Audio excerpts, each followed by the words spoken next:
नमस्कार मित्रांनो, स्वागत आहे तुमच्या आवडत्या उदान मंत्रा या यूट्यूब चॅनलवर. आज आपण सुरू करतोय द 48 लॉज ऑफ पॉवर या क्रांतिकारी पुस्तकाची सिरीज मराठीत. हे पुस्तक केवळ सत्ता मिळवण्यासाठी नाही तर स्वतःचं आयुष्य प्रभावी बनवण्यासाठी वापरलं जातं. या भागात आपण पाहणार आहोत पहिले 8 नियम, जे तुमच्या वागणुकीत, संवादात आणि रणनीतीत बदल घडवतील. या पुस्तकावर आधारित एक छोटंसं आणि पॉवरफुल शॉर्ट्स व्हिडिओही आम्ही तयार केला आहे. जर तुम्ही तो अजून पाहिला नसेल तर नक्की बघा, लिंक डिस्क्रिप्शन मध्ये आहे. केवळ 60 सेकंदात सत्ता शिकायची संधी गमावू नका. तर चला सुरुवात करूया. लॉ 1, कधीही बॉस पेक्षा जास्त हुशार किंवा चमकदार दिसू नका. Never outshine the master. तुमचा बॉस किंवा वरिष्ठ व्यक्तीला कधीच असं वाटू देऊ नका की तुम्ही त्याच्यापेक्षा चांगले आहात. हे त्याच्या अहंकाराला धक्का देईल. तुमचं खरं सामर्थ्य झाकून ठेवा. उदाहरण, फ्रान्समधील निकोलस फुकेट याने राजा लुई 14 साठी भव्य मेजवानी केली. लोक म्हणाले, हा तर खरा राजा वाटतो. राजा चिडला, त्याला विश्वासघात वाटला आणि फुकेटला तुरुंगात टाकलं. शिकवण, आपल्या वरिष्ठाच्या अहंकाराला खतपाणी घालणं ही कधी कधी खरी शहाणपणाची खूण असते. लॉ 2, मित्रांवर संपूर्ण विश्वास ठेवू नका. शत्रूंना उपयोगात आणा. Never put too much trust in friends, learn to use enemies. मित्र कधी धोका देतील सांगता येत नाही.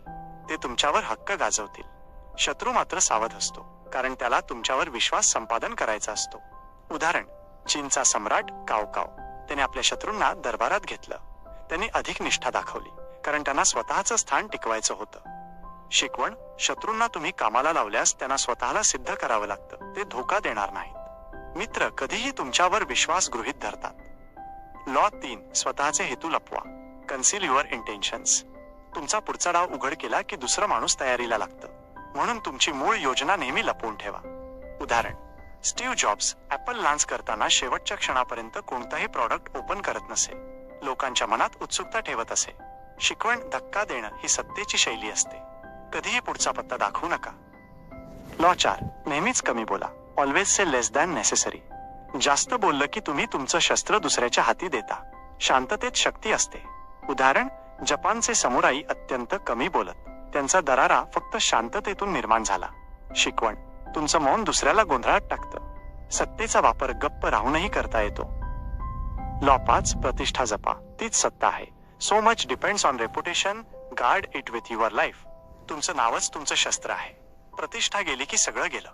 उदाहरण, महात्मा गांधी यांचं नाव सत्य आणि अहिंसाशी जोडलेलं होतं. ब्रिटिश सरकार त्यांच्या प्रतिमेचं संरक्षण करत असे, कारण तेच त्यांचं बल होतं. शिकवण, तुमची ओळख हीच तुमची सत्ता आहे.